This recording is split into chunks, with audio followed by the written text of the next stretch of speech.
Like a thief in the night, Texas Tech is stealing the best players in the Big 12. Are you the next to be stolen? This is the Dose Grande Squad. You're talking ball with the Big 12 squad. From Oklahoma State to Utah, from Kansas State to BYU, from Houston to Texas Tech, it's the local experts of the Locked On Podcast Network bringing you scoops, breakdowns, and the most comprehensive preview of the upcoming Big 12 weekend.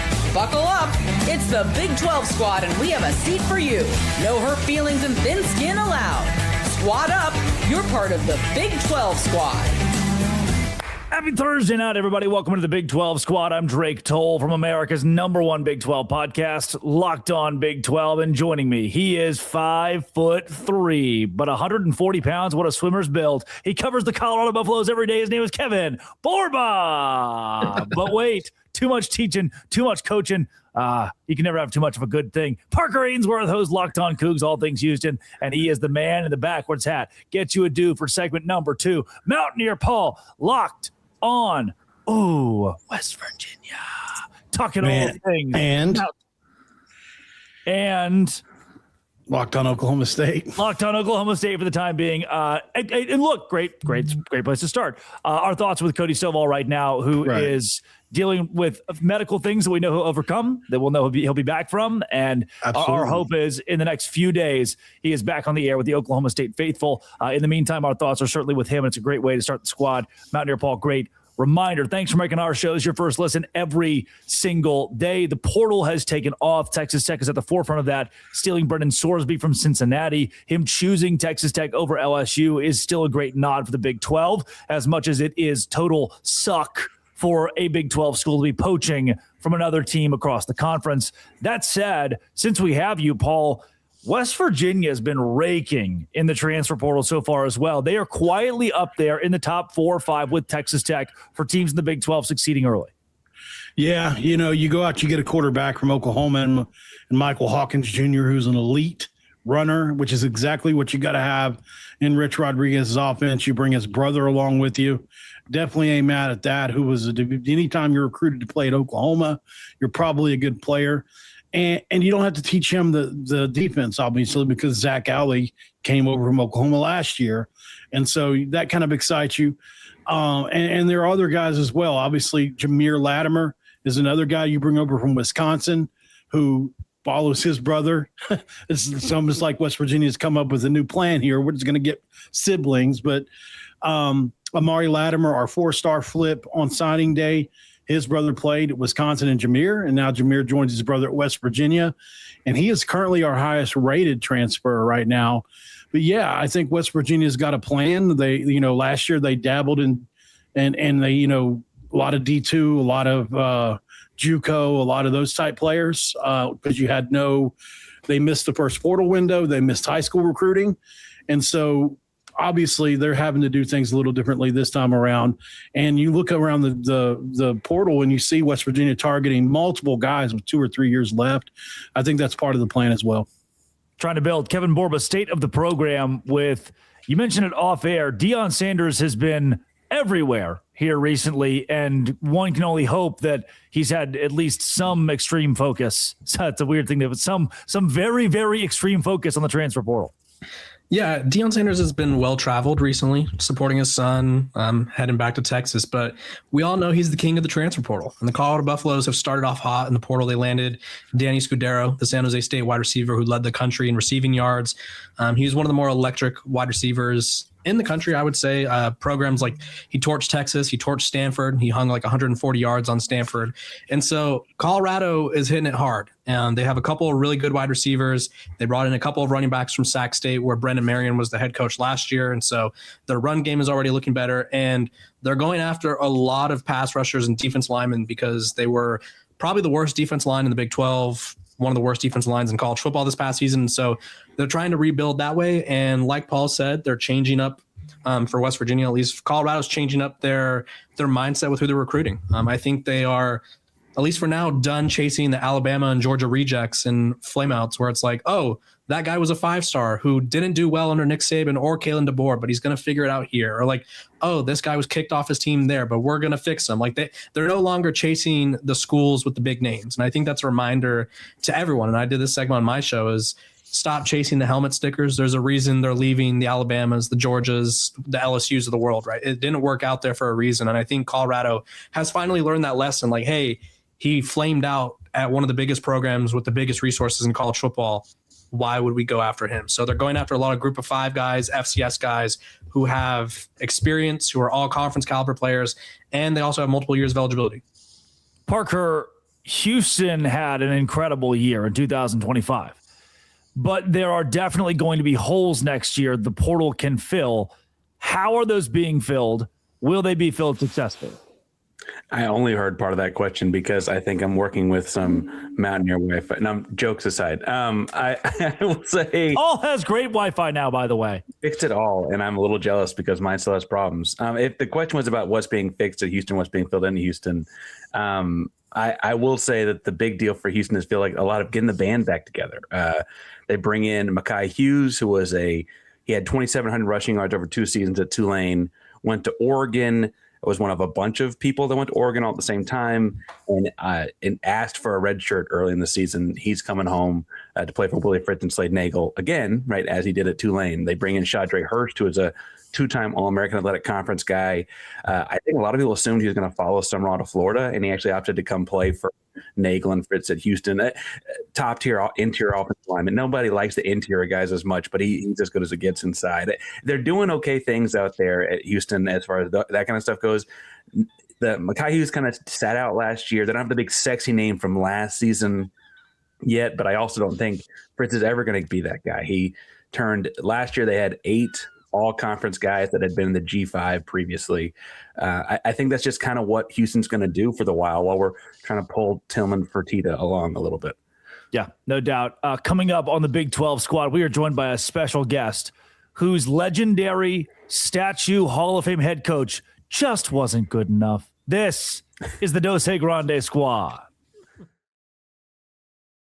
Today's show is brought to you by Rocket Money. Look, Rocket Money is exactly where I go when I'm 24 years old and don't really know what to do with my money. I work 4 jobs. I need somebody that can say, hey, you probably shouldn't be subscribed to 7 different television streaming services. Rocket Money is that for me, and they're right. I shouldn't be subscribed to 7 different.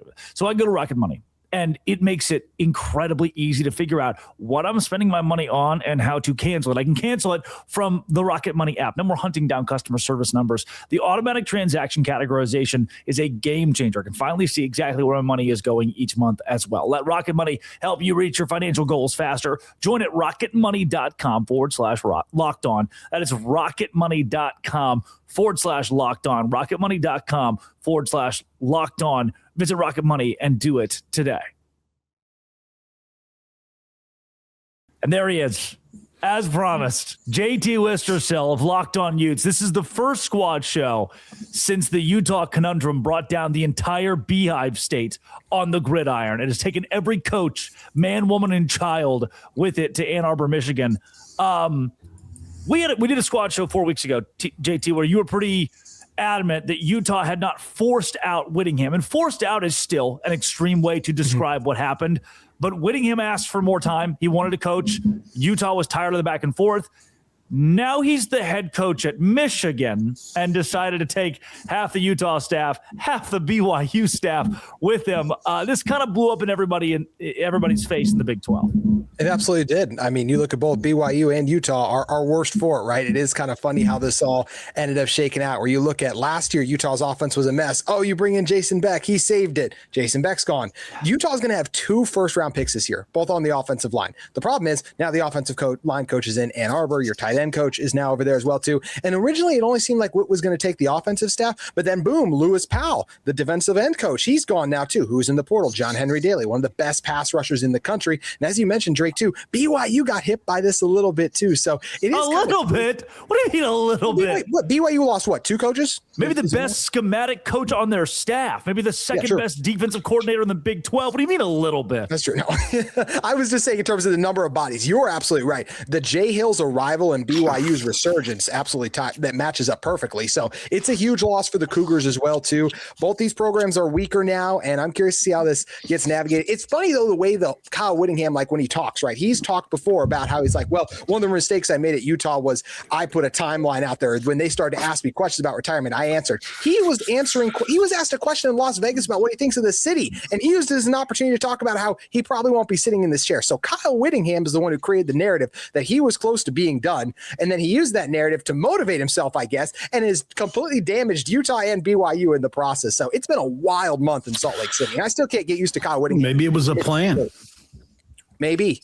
I will say, I mean, he's given Utah 21 years, right? Like, so that's where I'm not really mad at Kyle. He gave us 21 years. Yeah, and then he left for Michigan. The athletic director would let him come back. Yeah, but I feel like this is a situation where how much longer is Kyle truly going to go? Would Kyle have signed a 5 year? It doesn't matter how long he goes. He took everything he needed. He just would have lost more. I feel pretty strongly. I feel pretty strong from people I talked to. Morgan Scalley wouldn't have come back if Kyle Whittingham came back because Morgan had really good opportunities. But guess what? Everything else would still be in place. Maybe I don't agree with that fully. Yes, like okay, so for BYU, I think it would be like I don't think Jay Hill's and for Utah. Think about the coaches that left with Kyle; they would all still be at Utah, like Beck and Harding. They would say, Harding wouldn't have stayed. Harding wouldn't have stayed. He wouldn't have stayed, Drake. He would have stayed with Kyle. He just left for Michigan with Kyle. Why wouldn't he have stayed in Utah with Kyle? Because he was going to get a lot of interest from some of the top programs in the country, and it was like outside Michigan? Of Michigan. He was why would he take it? Why would he take it? If he had the top interest from some of the top programs in the country, why would he have taken the coordinator job with Kyle? Like, wouldn't he have taken the other job? No, he didn't get a coordinator job. I'm saying the offensive line coach. I'm saying he got. I'm sorry, he would have gotten in. He was getting interest from other Power 4 teams. There's a reason he was a little delayed, by the way. Like Jason Beck went pretty quick. Jim Harding was announced a little bit later down the line. From people I've talked to, there were other teams that also wanted Jim Harding. So I'm saying even if Kyle had come back, I don't think it's a guarantee that Harding would have stayed a good shoulder. He absolutely could have, but I don't think that's a guarantee. I'll also just say this: I think Jason Beck was on borrowed time in Salt Lake, and not in terms of his seat hot. He would have probably left in 2 years, right? When you look at, he made Utah's offense great. Like that's not something that we usually say. A great Utah offense. He was not going to stay in Utah forever. I think the big dogs were going to come calling, and they did. But you're right, Drake. A lot less would have changed had Kyle stayed. But Utah still would have been worse for wear because I think they would have lost Morgan Scalley, and that would have been a massive loss. Utah got their next head coach, and I think he's going to do a great job. And I'm curious to see how Kyle will do at Michigan. I'm also intrigued, though. You said, I mean, he did stay there 21 years, and I say in modern college football, it's probably longer than that, by the way, as an assistant as well. Yes. Right. Yeah. But he's only 6 months older than Willie Fritz. And maybe I'm like, whoa, but like Fritz is like crowd surfing after wins and stuff. Like he's not like, he doesn't feel like, and Parker, you and I ran into Willie at Big 12 Media Days. He's got a pretty frail handshake. Oh, that's wild. Rich Rodriguez is the same age as him, and Rich Rodriguez runs circles around them both for sure. They're as far as like vitality goes. His team didn't. Well, yeah, that's probably Rugiet. Rugiet doing all the work there. Shouts to Rugiet doing all the work. On the topic of testosterone, let's rank the Big 12 coaches. I guess I just feel like I mean, Willie has said Houston's his last stop several times, and all of that, and it. I'm not saying he's going to coach for 15 more years. I don't think he's got 2 left. I think, is that a cat? Yeah, nice, Paul. It left too. Paul's cat. I just say, like, let's just say JT said, hey, actually, I'm going to finish this out. How many more would he have gone at Utah realistically? I don't think it's 5 because I don't even think he's going to go 5 at Michigan. Now, maybe he will, but this is still the same guy. Rugiet can help that, by the way. Yeah, exactly, right? This is the same guy. Go along. who talked about being closer to the end than the beginning, who originally said he didn't want to coach past 65. So did he want to do a little longer at Utah? Yeah, it seemed like he would have wanted to go a little longer, but I'd be surprised if he makes it all 5 years at Michigan. Let's also not forget, he's got to win like a college football playoff game in the first 2 years, or they'll be calling for his job almost instantly. It's a brutal fan base out there, and I'm very curious to see how he'll do there. I think he'll do well, but it's counterpoint. They fired the last two guys in scandal. I think he just keeps a clean record. He's probably okay. But they weren't happy. Sharon Moore's seat was going to be hot going into next season. Michigan fans were mad because they're unreasonable. Keep it in your pants. And maybe Sharon Moore is still that is the butter knife. Keep the butter knife in your pants. Oh, maybe God. Sharon Moore. Well, and keep your hands in your pockets and don't steal signal. There's both options, right? All bad things. Many things. Paul, I've heard Michigan fans compare this to the Rich Rodriguez situation. I think he could be the next Rich Rod at Michigan. Is that a little blasphemous? Do you feel offended when people say that? Well, with Rich Rodriguez, so there's a book called 3 and Out about that situation, because Rich Rodriguez didn't have it. Rich Rodriguez, obviously, as you guys have come to learn, does things a certain way in his programs. There's not a whole lot of tomfoolery, right? It's very serious for the most part. He's funny, but like as far as the players go, things are pretty buttoned up. And he took that approach to Michigan, where 5 stars and all these kids that don't really have to be there are. Owen Schmidt, one of our greatest players ever, came from Wisconsin Whitewater, who played for the national championship D3 yesterday. Those kids don't have any choice. Like, they're glad to be there. We're just happy to be here. Put us through whatever you got to put us through. And he took that, mentality to Michigan. And not only did the players push back against it, but everybody did. He tried to take this newfangled spread attack to Michigan and try to run this spread offense when they've been 3 yards in a cloud of dust for 50 years, and they didn't take to it well. I think nowadays you could probably take any offense you wanted to Michigan, and they'd be much more accepting of it, just because that's a sign of the times. Offenses are just much more accepted now. Brady Hoke took Rich Rod's players and won a Sugar Bowl. Rich Rod got not even 3 years at Michigan. So, I think at the end of the day, had Rich Rod been given a normal span of time for that era, which was 4 years, I think he would have won. But nobody's really going to ever know. I think similarly with Kyle Whittingham, if you give him 4 years, he's going to win there. He's going to have the resources. He can recruit. So there are similarities, but no, I don't think they're going to rebel against Whittingham like they did Rich Rod. I mean, Kyle Whittingham is culture, right? Like, that's what he created with Utah, stability. This was the perfect hire for Michigan. The whole reason at the time I was saying as a 1 year interim is because I did think Kyle was even closer to the end, just based on the comments he made in the past. Then all of a sudden he got this extra juice and extra fire. And I think Michigan does create that, right? It's one of the premier jobs in the country. I think that's why they had their pick of the litter. And that's why, like, Alabama's Kalen DeBoer, right? He never exactly put it down like he was never going to get it, like never going to take it for a very long time. Eventually he put a statement out, but he did let it linger out there for a long time. This is an incredibly appealing job. He's already gotten Bryce Underwood to agree to stay. I think he will win at Michigan. Will he win a national championship there, which is what the fans want? I'm going to lean no, but I do think he'll make the playoff there. Should Utah fire Mark Harlan, Big 12 squad? Oh my gosh. Don't, oh my God. Morba. No. Morba. You got an athletic director who lets the 21-year head coach, statue, Hall of Fame guy walk, because that guy kept being like, I'm retiring, not retiring, retiring, not retiring. So yeah, wishy-washy. You salvage the coach who was the defensive coordinator, but he's never won a game as a head coach, never been a permanent head coach. So you take a chance on that guy. Your basketball team sucks. Your baseball team sucks. A lot of programs at your university suck, and you just lost. Gymnastics is good. Dear God. The Rockettes, right? Isn't that what they're called? Red Rocks. Red yes, Rocks, sir. sorry. And you just lost the biggest thing going for you for the last 2 decades, Kyle Whittingham, Sugar Bowl champion. Do you maybe start to question the athletic director if you're Kevin Borba in that situation? I think you could start to question it, but you have to look at how he handles this next year. Like, this is athletic directors operate on a weird calendar. Do you mean does he or does he not run on the field to berate the officials this season? Has he learned his lesson? Frowned upon? Like, where is that in the list of things? Like, he didn't. But like, I think you have to evaluate the whole year, right? And so what does he do next? So basketball, they just hired a new coach. How does he operate, right? Do they get better? Do they improve? Baseball, obviously, it's not money driving sport, but a lot of programs want to be good at it because it can be at times. And so fun to win.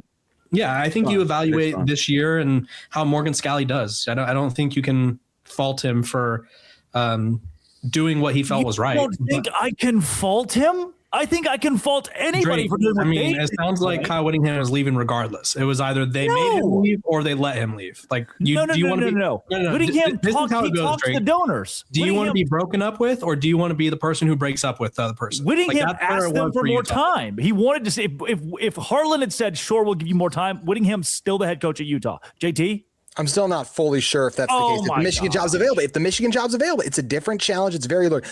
I want to be very clear though. There is absolutely a chance what Drake is saying is true. If they all came to an agreement and were like, you know what, Kyle, we want you as long as you'll have us. I do think there's absolutely a chance Kyle Whittingham is still the coach there. But at the same time, guys, sometimes it's better to move on from something a little early than too late. And Utah I feel very strongly that Utah would have lost Morgan Scalley. How this all plays off long term, we'll see.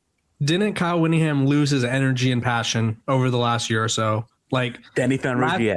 Like, he was not Rougier ready at all. Like, it felt like he was so like when he turned 65 in November or whatever it was, everyone was like, oh, well, there it goes. Like, solid year, solid career or solid season to end his career on. Like, it felt like Kyle Whittingham was done. I feel like the Michigan job reinvigorated him. Like, there's more money, obviously, bigger opportunities, but like it felt like he was done mentally. Did it not? I think the narrative is there. I will say on the sideline, he didn't look like he was done. He still had the passion and the fire. He didn't look like Bill Belichick. Rage to him, of course, but I mean,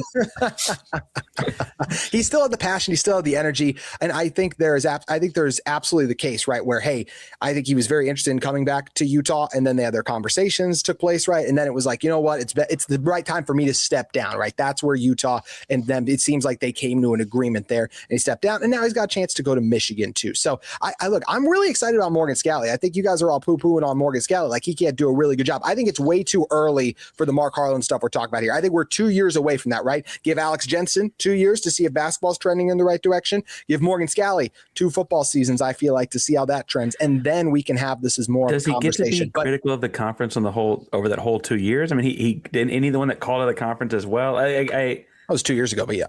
Or a year. I mean, but it's still the same dude, right? Like how many? Anyway, I have. We've seen a lot of success under him, right? I will say, like, we were talking about all the things Utah's bad at. Our women's basketball team did just get a top 10 conference win, by the way. Down TCU is undefeated at the time, so there are a lot of things still going well for Utah Athletics. We're a top 15 football program in the country this season.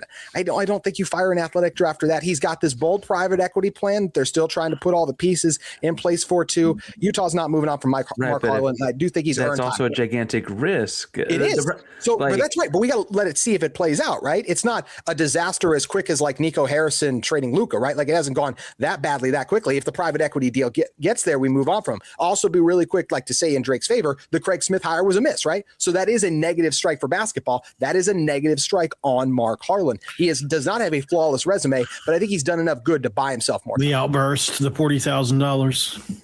JT, question though. The outburst, the $40,000 fine he got too. That's kind of a little bit of a stand on it. That's good memory.